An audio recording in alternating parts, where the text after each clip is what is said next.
Harry Constable was an unofficial leader on the docks after the Second World War, and him and his unofficial committee, and you'll know lots of the names like Bert Harwood, you'll know lots of them. They were a big part of getting the terms and conditions, the organisation, and after the Second World War, and that sort of fed into. I mean, in 1972, you wouldn't have had that organisation behind the Pentonville Dockers if it wasn't for the groundwork that was put in by the likes of Harry Constable. Now, this book, I mean, I'm giving a plug for this book. This is all about Harry's growing up in the East End. It's all about him, where he got his socialism from, where he got his fight to go forward and to help organise on the docks. He was involved in a not dissimilar thing to the Pentonville 5 20 years before, where he was arrested along with a number of other dockers, some of them from Merseyside, and they were taken to the Old Bailey, and because of the upswell of not only dockers but mainly dockers, they were released. There was a cry at the time, when they're in the dock, we're out of the dock.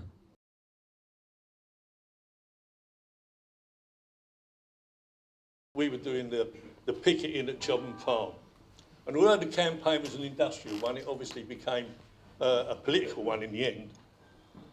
And one day in June 1972, we had 1,000 dockers outside Chobham Farm.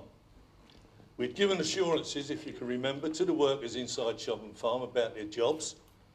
We told them that once we won the right to be the people that worked in there, that we would maintain the fact that they could stay in there working and their terms and conditions wouldn't be cut down, which we did eventually. But nevertheless, their stewards, they applied to the, no doubt assisted by their employer, they applied to the National Industrial Relations Court for an order to stop the picketing. And surprise, surprise, court obliged. I'll just skip a bit now. On the day, the police arrived to arrest the 3 dockers that were named in that affidavit or writ. There were about 200 pickets at Chobham Farm. There was 2 inspectors and 3 High Court tipstaffs. You could sense their apprehension as they approached the dockers. But they were told in typical Ian Ollie style, and I make no apologies for this, because anyone who knew Ian, you knew the way that he operated. He said, no one is going to get nicked here today. We're from the Royals, so you can fuck off. All right? And we'll have a meeting. We were dockers, and our work was being carried out inside Chobham Farm, and we weren't going to go anywhere. This application to the NIRC was struck out by an appeal court eventually. But we continued to picket at Chobham Farm. As said, we weren't going anywhere. Now, the arrest of the 5 and the legality of it all was centred around Midland Coal Store and instigated by that friend of the working class, Lord Vestey, or the Vestey Corporation, or globalisation. Came the arrest, and I'm just skipping to this now, and what took place is documented and recorded. But you would have to be there and to understand it. The euphoria of it all. Immediately after the arrest, it was spontaneously decided that we picket Pentonville Prison and we seek support from workers nationwide. In no time at all, there were hundreds of pickets outside Pentonville Prison. Within 24 hours, the Caledonian Road was impassable. Nothing moved. There were flags, banners, festooned all along the walls opposite the prison. There were huts serving tea, soups, rolls, all manned by the volunteers. Just bunged something into the act. Absolutely brilliant. Can't speak about what it was like inside, but they could certainly hear us outside. You could sense that the police were on duty outside the prison were apprehensive and frightened of what could happen. And as a picket, you thought all the time that something was going to kick off. Right. Then came the march. It wasn't a demonstration, it was a march. And the government knew it was on them. This was a march not like today where you're told to go, how long you can march for, where you're going to go march to, On this march, we went where we wanted to go, and we were going to stay there till we succeeded. This was a march of tens of thousands to Pentonville, and being joined by hundreds en route. Wives, children, women, workers, building workers, all marched from pavement to pavement. Fantastic, it was euphoric. When reaching Pentonville, we were confronted by the newly formed SPG, who quickly assessed that the tactics they were going to deploy against the marchers were not going to work. They eventually worked them out on the bright colours, the dockers, when we went to support bright colours workers over in South London. There was one or two confrontations, but generally it was peaceful. Then came the release. Vic Turner was chair of my branch and my father-in-law, Jack Maloney, his branch. And so it was decided that we carry Vic shoulder high from the prison. Hence the photograph, okay? That's why it was done. Right, Len McCluskey, General Secretary, formerly a dock worker, recently said, the Pentonville Five represented all that is good about the dockers in particular and working people more generally. To go to prison in the cause of trade union freedom is not something many of us have had to face. We can only hope that we would live up to the example that the Pentonville Five set. Well, Lenny, baby, if I was you, I'd have a little weekend bag by your front door, because you never know, it might be on you one day. Anyhow, I can't let today pass without paying tribute to the role that women played in this dispute. We never highlight them, but we men just went on strike. It was the wives who had to struggle, and boy, did they rise to the challenge. I was very hopeful that Ian's widow, Pat Ollie, who we found a few weeks ago, was going to be here today, and she could have explained and told you some of the stories that the wives that went and, if you like, parked themselves in social security offices and wouldn't leave until they was dealt with. It was so strong that what they did, the social security people set up a special place in the TA place in West End Park, and the wives went there to claim some social security. My wife's here, but she said they wouldn't leave until they got paid. And I kid you not, the social security paid them in cash in the afternoon. But that was because of what the women did.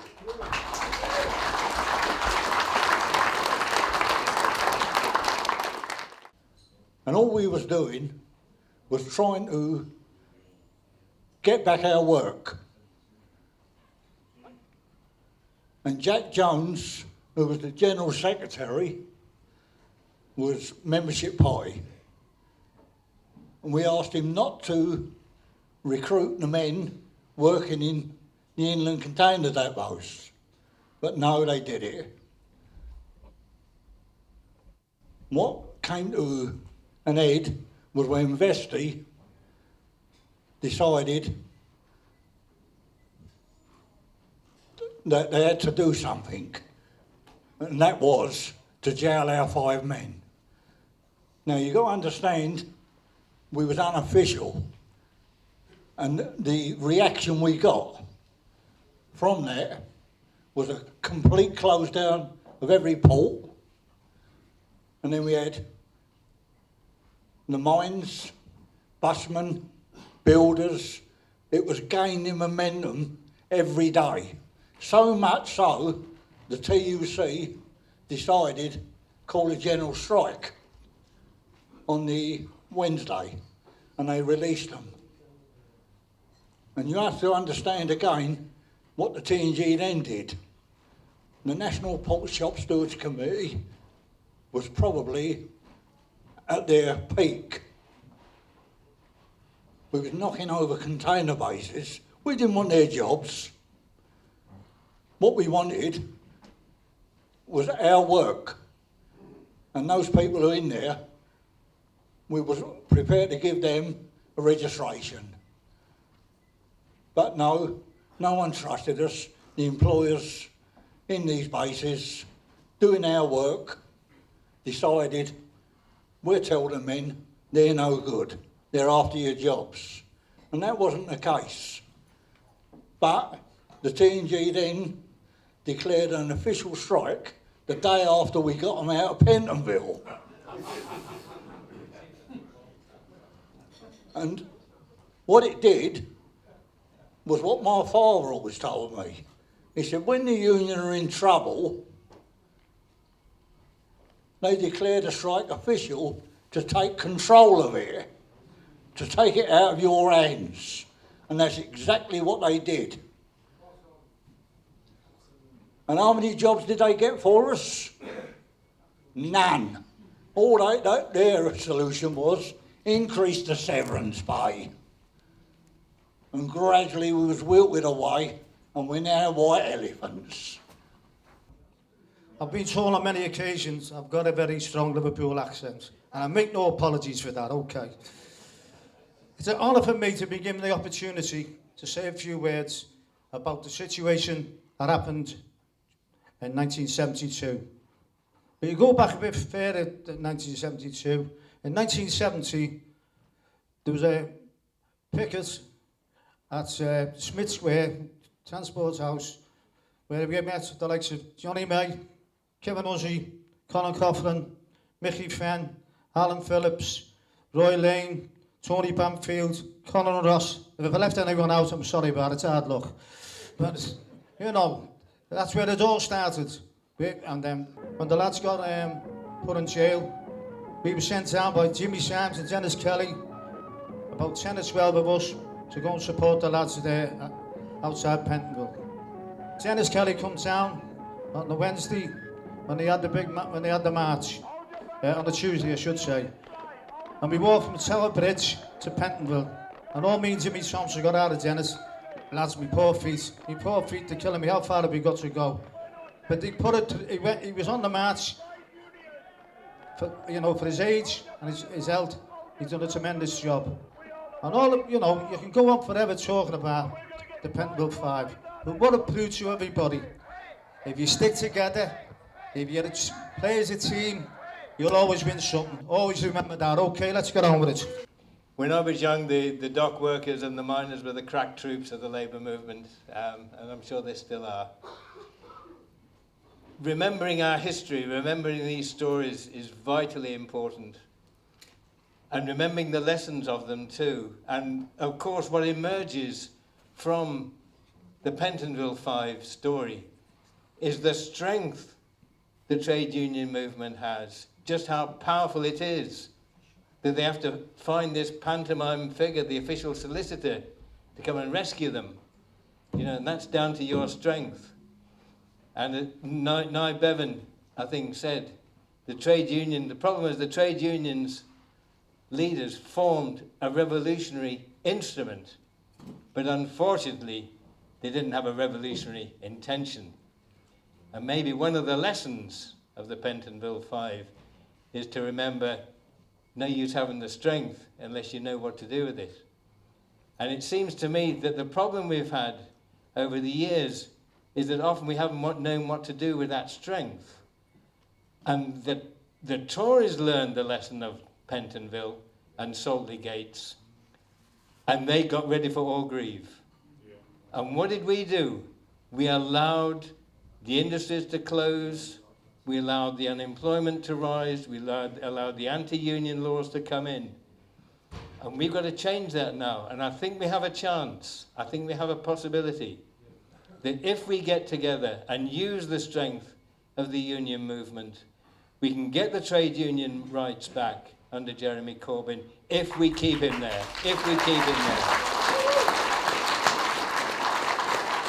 But to do it, we've got to change things. We've got to get some new MPs, because when the bullets start flying, some of the ones there are going to run for the hills. And we know that, so we've got to get some new MPs.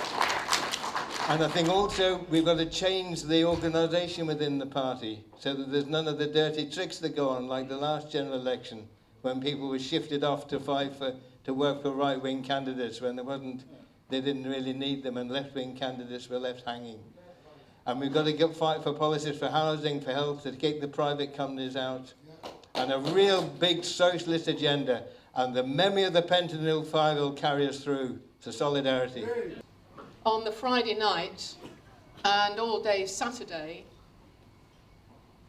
print union members and others were going round Fleet Street to ensure that we came out in support. didn't all happen at once. It happened over a period of several days, in the same way that around the country it happened over a period of days. People were still starting to come out on strike on the Tuesday and the Wednesday, by which time, of course, the official solicitor had been invented or dredged up from wherever they kept him. But in Fleet Street, the people who stopped work straight away was the London Press Branch electricians. They pulled the plug virtually immediately. That was their decision. Now, in Fleet Street, there was a tradition, if you like, of if one section stops, there's no point in everybody else stopping. Why give the employer the money? So everybody just says, well, we're prepared to work, but of course we can't without the electricians or whoever. But on this occasion, everybody was asked to stop because it was an act of solidarity. It was an act of solidarity because the expression went right through Fleet Street, while they're in, we're out. And that's the way it operated. So there were no papers on the Saturday night, and there were no papers until the following week when the dockers were let out of prison. In my own chapel, I was a very new print union member at the time, little lowly clerical worker, and clerical chapels as well as production chapels were stopping work in all of the newspapers. And we had our union meeting not until the Monday. 350 odd clerical workers of all shapes, sizes and descriptions and political points of view, let me tell you. And we lost the vote by 6 votes, which was shameful. We were so embarrassed. So the following day we called another meeting, reversed the decision, and we got them out there.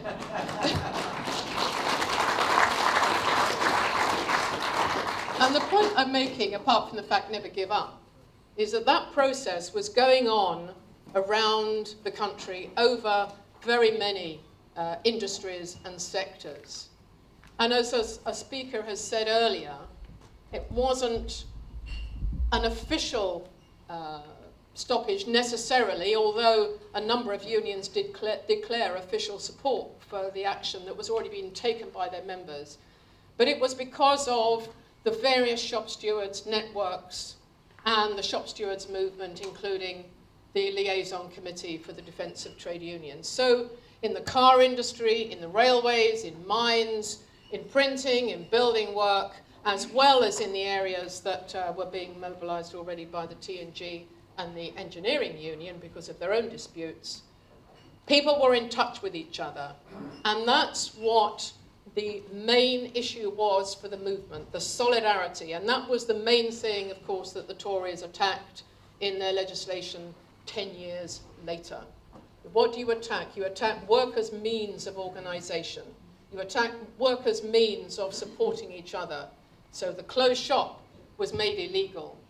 Solidarity action made illegal. Picketing, effective picketing made illegal. All of the things that we used to get the dockers out of prison were identified by the Tories as the things that you take away from workers in order to neutralise their effectiveness. So what we must do, if we're telling the story, is to try to help people to understand that solidarity action is crucial, that we are our brother and sister's keeper, and that we must retrieve the rights that we have lost. But we won't retrieve them just by asking for changing the law. We will retrieve them by action, in my opinion. Now, the print support didn't just involve Fleet Street. There was already a major print dispute running at the Bryant Colour printing factory in the Old Kent Road. And of course, the Old Kent Road is in an area, again, not only with print families and workers, but dockers and their families. So there's a great affinity between print in South London as well as over the water in the East End. And so when the Bryant Colour work-in started, we very quickly secured support from dock workers. And in fact, on the occasion when there was a major picket outside Robert Horne's, the paper merchants, over 1,000 dock workers joined the print workers' picket to try to stop the paper merchant supplies. And that was the kind of solidarity action that print workers had already experienced from dock workers. So it was reciprocated when the dockers were put in prison. And yes, the posters were produced. So there's a good relationship between dock workers and print workers, a good relationship of solidarity between mine workers and print workers for the same reason. But if we're going to tell the story, as I say, we have to ensure that what we're trying to convey to the current generation is not that there's nothing that you can do, there's no point. In the 1880s, the craft unions had held us at bay for as long as anybody could remember. They kept us away. They didn't want us involved with their craft arrangements, and they didn't want us diluting, as the expression was, their craft skills and lowering their rates of pay. So gas workers, print workers, dockers, match women and others mobilised to join trade unions. And what we have to do now is to ensure that the people who felt that they've never been part of the trade union movement before, but they should have been, are the ones that we're organising. The part-time workers, the casual workers, the contractors, the self-employed, and all of the others who felt that they are somehow on the outside. That is the great mobilisation that we need to carry on forward now. But you know, the truth is, I see before me tonight lots of fit men and women and lots of fighters still with that glint in their eye who'll be fighting for many, many years to come. And can I just say to Brian, don't you worry about this particular occasion falling out of the memory of people. I guarantee that the centenary of the Pentonville 5 will be celebrated long after we've gone. Because, of course, it is such a historic and important event. And people have already mentioned just how important it is. There's many, many battles and struggles within our movement over the years. And dockers have always been at the forefront of those fights. From the 1889 Great Dock Strike right through today, fighting for decency, fighting for fairness and justice and respect, and dying in the process as well. I'm delighted that my comrades from Liverpool are here tonight. Their 20th anniversary of one of the most courageous disputes that they've ever been involved in, and we lost 5 people on the picket line, died. They, of course, were sold out by a T&G leadership who didn't have half their courage or half their balls to carry that fight forward. I only wish to God I'd have been General Secretary at that time, because we'd still have those courageous men working in the Liverpool docks. And you know, our history is littered with battles. It's also littered with leaders who have sold out, who have not had at best the courage of the people that they've been leading, or at worst, they've been complicit and complying with the bosses. And Ken Loach mentioned that we should learn those lessons. And lessons of the struggles that we learn is important for how we tackle the future. I'm delighted that our comrades are here from the IDC, because the role they played with the Liverpool dock strike was very important.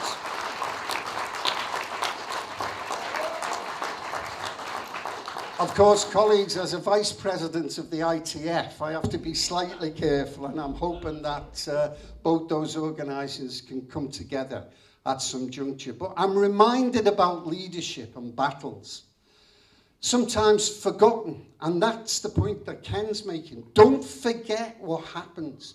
I remember in 1980, the steel strike, the first time that Thatcher decided to take on the trade unions, the great steel strike. What happened in that steel strike was Liverpool dockers refused to move steel and were on strike themselves for 10 days, calling for a recalled docks delegates conference. I remember being in Smith Square with thousands of people while that delegate conference was taking place, waiting for the result. And when the result was announced from the steps of Transport House, it was to call for a national dock strike. That day, there was an enormous eruption of joy because in those days a dock strike was headline news. It would have brought the country to a standstill. On that same day, the ISTC, the Steel Union executive, were meeting and called off the steel strike when victory was within their grasp. Now, their General Secretary was knighted for services rendered, and I'll let you think of where we go from there. That's exactly why the power of working people is vitally important. Let me come to the 72 strike, because I remember it well. I remember the media and the right wing within our own movement trying to kind of portray the dockers as some kind of latter-day Luddites who wanted to stop the progress of containerisation. Utter nonsense. Absolute utter nonsense. Containerisation and the inevitability of it had already been accepted. What this dispute was about was to stop casual labour and the downward trend of wages and the so-called flexible market. We call it 0 hours these days. And those dockers fought to stop that casualisation. Just 5 years after the decasualisation of the docks itself, it was a noble cause. It was a noble strike. And those that were involved in it should be very, very proud of how they stood and tried to defend the type of attacks on wages and conditions that were being launched upon us. It was, of course, a great victory. I remember as a 21-year-old shop steward from the Liverpool docks standing on the Cali Road that day when our 5 comrades were released. What a feeling for a young lad like me. The hairs on the back of my neck stood out. My heart soared almost as high as Vic Turner being carried by Brian Holmes at the time. I learned from that and from every single day on the Liverpool docks the meaning of solidarity. It's the most important thing, and it's driven me ever since. It's a word that the bosses class don't understand. They don't know what solidarity is. They don't know that it courses through our very veins. And it's the very reason why they will never, ever, ever defeat us. I believe, of course, during that strike, and it was mentioned, that the TUC had called a one-day general strike. My God, if only that could happen today. If only the TUC would get off its knees now and declare a general strike against the austerity and the attacks that are being launched.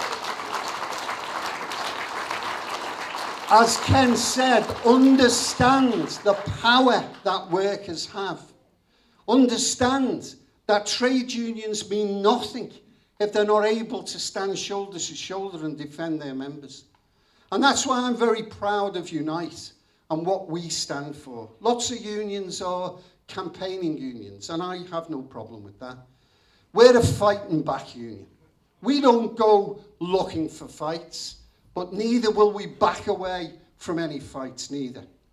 Neither will we back away from bullying bosses. We're afraid of no one because we stand with our members. If we can't stand with our members, then what's the point? What's the point of being in a trade union? It's why my executive decided to, on my recommendation, to take out of our rule book our commitment to remaining in the law. Because remaining in the law when it's a boss's law means we are ineffective. And we've done that. And whilst I'm not stupid enough to want to necessarily have a fight with a government, I know the power of the state. The reality is that I've said very clearly, if you push us outside of the law, be it on your own head, of what the consequences for everyone will be. And I don't say that just as empty rhetoric. We've got plans to defend ourselves in those circumstances and to call upon the Praetorian Guard of our movement and throughout our societies. It's not an accident that Unite is at the forefront of everything. The People's Assembly, the Coalitions of Resistance, UK Uncut, 38 Degrees. It's because I know that if ever we are faced with the type of attacks that our comrades in 72 were faced with, then we will call upon all to come and defend fairness and fight for justice for trade unionists and for working people in this country. That's the lesson I learned. That's the lesson that I continue to try to practice. And I know that if we can continue to give support to Jeremy Corbyn, and of course Unite, we're at the forefront. It's fair to say that without Unite, Jeremy would have gone under. And all of us should be very proud of the role that we played in sustaining a decent man who simply wants to put forward an alternative to this despicable and disgraceful system that we live under. He simply wants to put forward a socialist alternative. And that's why millions of people throughout our nations are looking for something different, rejecting austerity. He gives hope. And if you don't have hope, then there's very little left within our lives. That man has restored that hope, and we'll give all the support we possibly can as we go forward. And I believe, as Ken has said, on the brink, possibly, of power. And what a transformation that would be. What an incredible amount of a difference it would make to ordinary working people throughout our lands, including, of course, in our dock industries. I want to thank our new dockers here, Andy somewhere, along with our people fighting in difficult circumstances. My mate Tony Nelson and Terry Teague trying to reorganise the Port of Liverpool when scabs were brought in. Not easy, not easy. I remember as a young 17-year-old walking down into the Canada dock, and the first thing somebody gave me was a union form. You join a union here, son. I didn't fight for my union. My union was already there because it had been fought for by my fathers and mothers and grandparents before. And I remember that, and that's why I'm determined to make certain that we hand on. And the Pentonville 5 is absolutely crucial to remember what happened. To remember that when it was made official, and then the officialdom controlled it and didn't actually deliver what they should have done, don't let that happen again. Make certain that rank and file control of anything we do remains in the hands of ordinary working people.